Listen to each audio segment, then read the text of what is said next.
Hey, welcome to Listography. So this is a channel where we're going to be looking at a bunch of different bands' discographies and putting them into a list and counting them down from worst to best. So this is not really an original idea. You'll find tons of videos like these on the internet, but I wanted to throw my 2 cents in and kind of expand on the whole idea, do a bunch of different bands. But today we're going to start with the Beatles. Figure best to start with the best, my favorite band of all time, and widely regarded as the greatest band of all time. I'm going to look at their official UK releases. There are 13 of them. It could be a bit disputed as whether or not a few of them are actually studio albums. If it were really up to me, I would probably only do 11 of them, 2 of them not quite official studio albums. But for a lot of the other videos I've seen, most people have been doing all 13, so I'm going to keep with that just for consistency's sake and so it can be compared with other lists. Alright, so let's get it started. Number 13, Yellow Submarine. Most of the lists, actually all of the lists that I've seen, have this at the bottom at number 13. The main reason for that is that it's not really a studio album. You only get 4 new Beatles songs here. All of them are very good.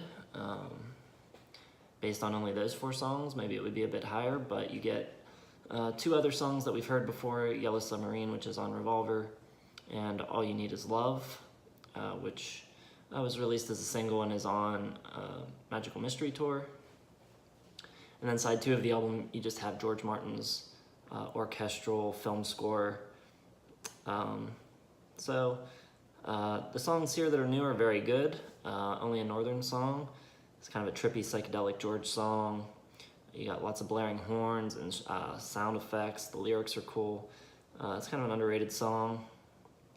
All Together Now, kind of just a fun Paul song, novelty thing, but it was cool. Saw him play it live and it was an interesting addition to his set list. Hey Bulldog is an amazing song, really overlooked. I think more recently people have been reevaluating that song and it's sort of been getting a little more credit, but for a long time that song was overlooked. And It's All Too Much, another very underrated song. Great drumming from Ringo on that one. But all in all, not an album that I'm gonna visit very often, just for the fact that you have a lot of stuff to skip over.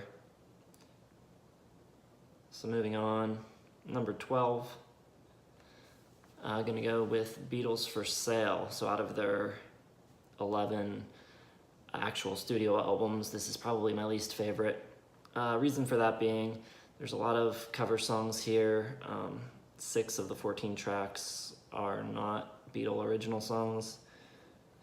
And they kind of chose songs to cover that seem a bit of a throwback to like early rock and roll, songs that maybe they liked it when they were younger. But their own songwriting had grown by this point. They were doing some pretty interesting stuff with their own original compositions. And the 2 styles just don't blend that well together. Songs like Rock and Roll Music, Kansas City, Words of Love, they just don't blend that well with the original songs. You do have some good songs here though, of course, it's a Beatles album. You have No Reply, I'm a Loser, Babies in Black, I'll Follow the Sun is one of my all-time favorite Beatles songs. It's an incredible song. Every Little Thing is probably my second favorite song on the album.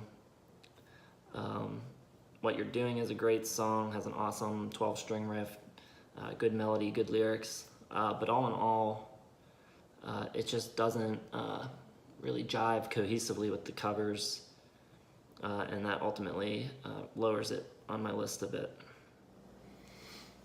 Alright, so number 11 on the list, We're going with the Beatles. It's their second studio album. Again, with this album, you got 6 cover songs. Not all of them are really that great. Most of the standout tracks here are the original songs. But you do have some good songs. It starts out with a pretty good trifecta of 3 songs in a row. You got It Won't Be Long, All I've Gotta Do, All My Lovin'. You do have then Don't Bother Me, which is the first George song to appear on a Beatles album. It's just alright, nothing really that great. His songwriting would get a lot better as time went on. You also have Little Child, which is maybe the worst Lennon-McCartney song to appear on a Beatles album. It's got a similar bass line to I Saw Her Standing There, but it's just not that great of a song. Till There Was You is the best of the covers here. It's a good love song, but then you have Please Mr. Postman and Roll Over Beethoven, neither of which are as good as the originals. Same with You Really Got a Hold on Me and Money, That's What I Want. They're doing a lot of Motown type stuff here, being heavily influenced by that at the time. It's just okay. Number 10, I'm gonna go with Let It Be. So you've got a lot of good songs on this album. It just doesn't really have a whole lot of like really, really strong standouts. Two great songs on the album, Let It Be and Across the Universe, rank among the best Beatles songs. But you have things like Dig It and Maggie May, which are like just little jams that barely even songs. I Me Mine, I'm not a huge fan of, especially the way it like kind of abruptly shifts between the choruses and verses back and forth. One After 909 is kind of like just a boring rock and roll song, nothing that special there. Two of Us is a nice song, but it's just okay. I like Dig a Pony quite a bit. I like the guitar riff is pretty cool.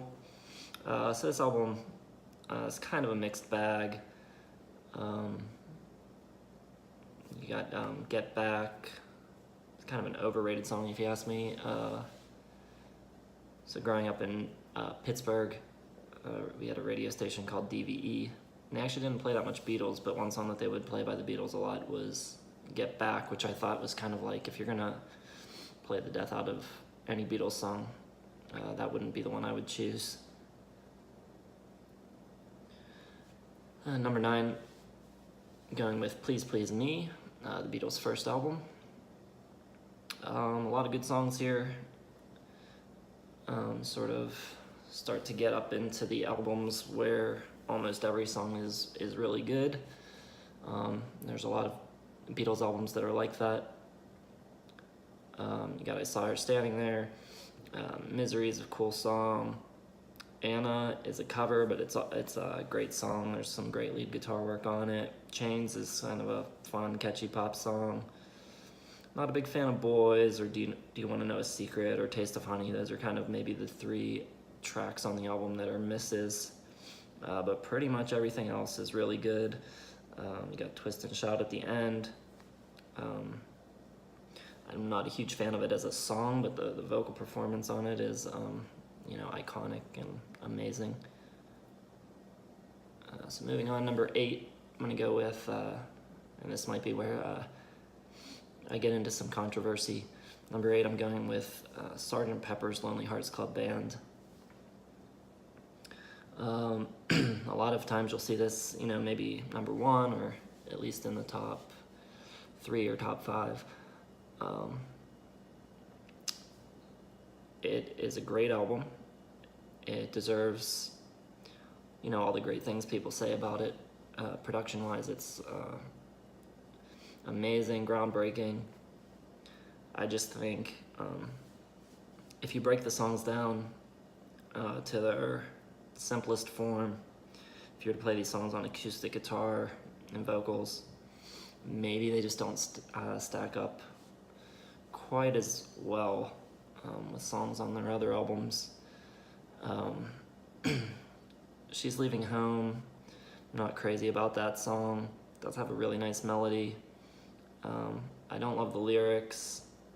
I feel like it could use some piano or guitar to ground the song a bit. Without that, it kind of comes across a little show tuney. Being for the Benefit of Mr. Kite is really cool, but it's not the greatest song on its own. I don't think I've really ever listened to it outside of the context of the album. It's cool as part of the album, but not really a great standalone track.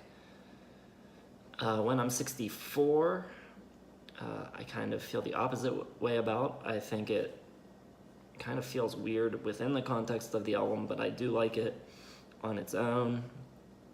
It's got Within You Without You, one of George's Indian tracks, which, I'm not a big fan of personally. I think it sounds great. It might be one of the best sounding songs on Sgt. Pepper, but it just doesn't have enough melody for me. So on the plus side, though, I do really love Lovely Rita. I think that's a great song. With a Little Help from My Friends is maybe one of the best pieces of songwriting on the album. Lucy in the Sky is great. Getting Better is great. Good Morning is like an underrated song. A Day in Life is great, but I think it's a little overrated. There's some great drumming on it, but I actually would have preferred hearing each John and Paul finish their pieces on their own and have hear the two completed songs rather than having them sandwiched together the way they did. So a great album, but it's an imperfect album, and I think we're getting up into the upper echelon of Beatles albums where they're all pretty perfect, so you have to get a little nitpicky. Number 7, I'm gonna go with A Hard Day's Night. This was the first Beatles album to have all original songs, and they're all good. Hard Day's Night is good. I Should Have Known Better is an awesome song, great melody, great lyrics, very catchy. If I Fell is a beautiful love song. Tell Me Why is great. Anytime at All. John's voice is awesome on that song. Just basically every song on here is really good. Going from this and then making Beatles For Sale was a big step backwards. Going back to doing covers and, just a little drop off in quality. But this, with their third album, Hard Day's Night, they were really hitting on all cylinders, I think, just before some fatigue started to set in. Number 6, so this is the other sort of non-studio album on the list, going with Magical Mystery Tour. You've got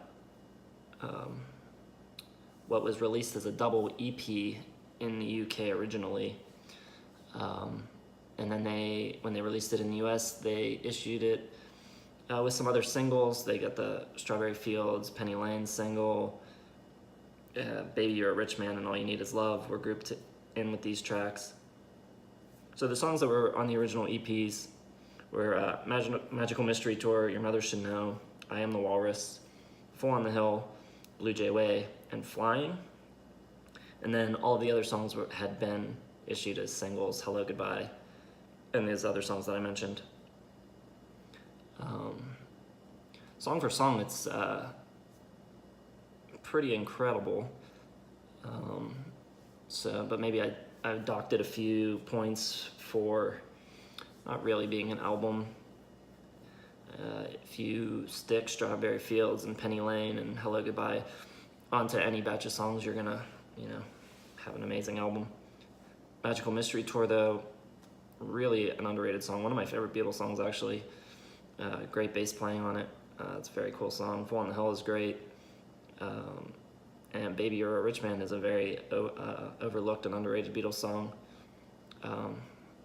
Songwriting wise, maybe not on the same level as Penny Lane and Strawberry Fields, but like right up there, especially with the production on it. It's a very good song.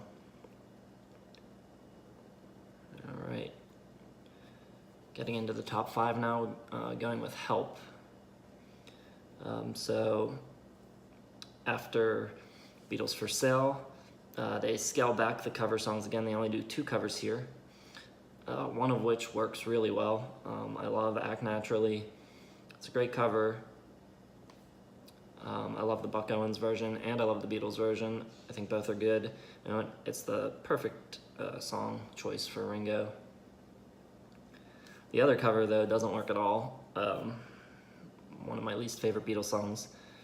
It's tacked on to the end. It could have really just been left off entirely. It probably detracts more from the album than it adds to it, and that's Dizzy Miss Lizzy.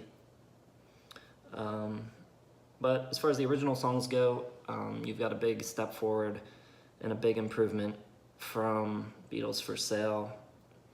Help is a great song. I Need You is a really great song. The guitars on that song are a little loud, and it's a little strange to me how they're mixed, but it's a really good song that George sings. It's Only Love is a great song. I've Just Seen a Face is great. Yesterday, of course. It's kind of like Songwriting 101. Number 4, gonna go with Rubber Soul. This is getting up into the area of the Beatles albums where you really have to look for imperfections to try to separate them and move them into different rankings, because they're all so good. Really, every song on here is great. But if I'm gonna nitpick, Think For Yourself, I'm not crazy about that song. Doesn't do much for me lyrically. And What Goes On, one of the weaker songs on the album, sung by Ringo. There's some good guitar on it, but it's not that great of a song.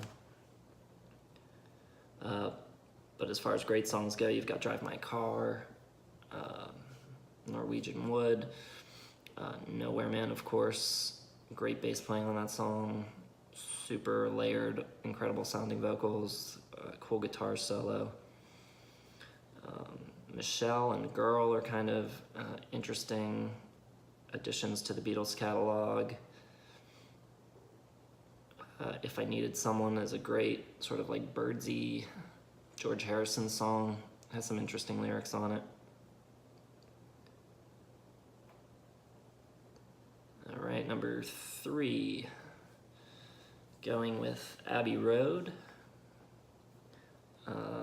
Again, really nitpicking and trying to come up with reasons to not have any of these albums be number 1. Come Together is just a bit overplayed. I'm a little tired of it. It does have awesome drums. I love the guitar tones, especially on the solo, but just a song I get a little tired of. And there aren't many Beatles songs that I get tired of, but that's one that I could hear less of. And also, I Want You, She's So Heavy. I know people really like this song a lot, but it's probably my least favorite song on the album. It's just not that interesting of a song to me. And, it has that really noisy build up at the end, which is a bit grating and goes on a bit too long. But really everything else on this album is pretty flawless. Something probably has my favorite guitar solo of all time. You've got Paul sort of like floating around all over the neck, and Ringo playing some really interesting drum parts. Maxwell's Silver Hammer is a great, weird pop song. Oh Darling is kind of a bluesy doo-wop thing. Drums and bass are great on that. Paul gives one of his best vocals ever. Octopus's Garden, a song written by Ringo. Great lead and guitar work on it. Cool background vocals and sort of like studio effects. Pretty cool song. Here Comes the Sun's a great song, of course. Great guitar tones. Bass and drumming are cool. interesting use of the Moog synthesizer, because one of the most beautiful pieces of music that you'll ever hear. Incredible harmonies and layered vocals.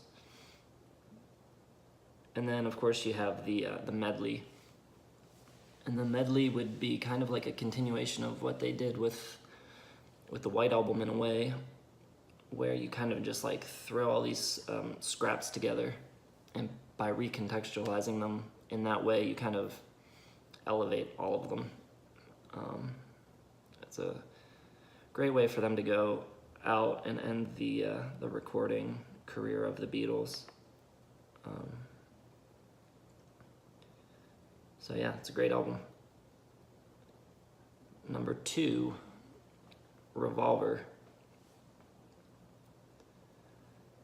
So again, the only song on Revolver that I'm not really crazy about is George's Indian influenced Love You Too. I probably like this song a touch more than Within You Without You from Sgt. Pepper, but it's again, it's just a little drony, not a ton of melody. It's just doesn't do it that much for me. One of George's other songs here though, Taxman, is great. Awesome bass playing by Paul McCartney. A quintessential bass song. If you play bass, that's a song you should know. Eleanor Rigby's a great song, interesting in their catalog because it's entirely accompanied by strings. Awesome arrangement by George Martin. You've got I'm Only Sleeping. Here, There, and Everywhere is a perfect song. She Said, incredible drumming on that song. Good Day Sunshine's a great song, always puts me in a good mood. And Your Bird Can Sing has some awesome guitar riffs, great harmonies, great lyrics. For No One, perfect piece of McCartney songwriting. I Want to Tell You is another great George song with a cool guitar riff. Got to Get You Into My Life is maybe their best mock Motown song that they ever did. Great horns on that track. And then of course you get to the last song of the album, and you get Tomorrow Never Knows, which is an incredible landmark recording. Perhaps the greatest achievement of the entire Beatles catalog. Just a really great song. You've got it's one of the earlier prominent uses of tape loops, and the drums are incredible, and the lyrics are great, and the vocals sound incredible.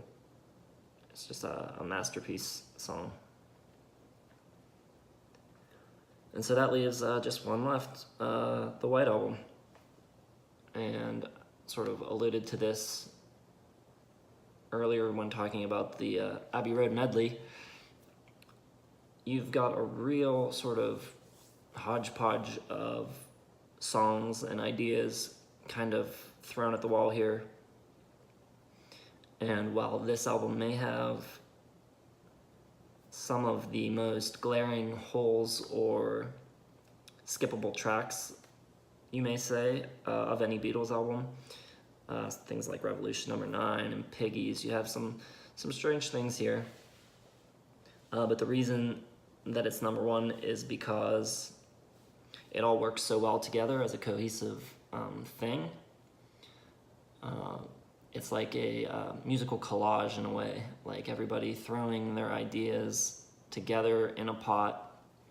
Some of them are incredibly well-crafted songs. Some of them are silly. Some of them are simple rock and roll songs like Birthday or Your Blues. You have songs that are maybe a little underdeveloped, like Why Don't We Do It in the Road? But you also have songs that are very beautiful, and some of the best Beatles songs of all time, like Julia,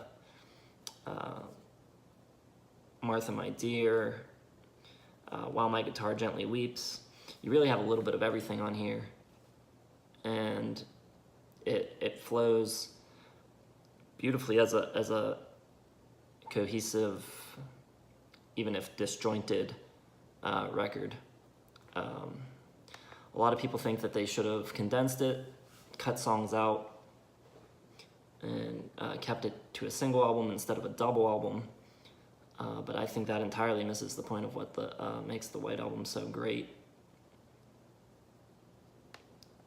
So yeah, that's my ranking, or my listography of the Beatles. Thanks for watching. If you like the video, please subscribe, and we'll see you on the next one. Thanks.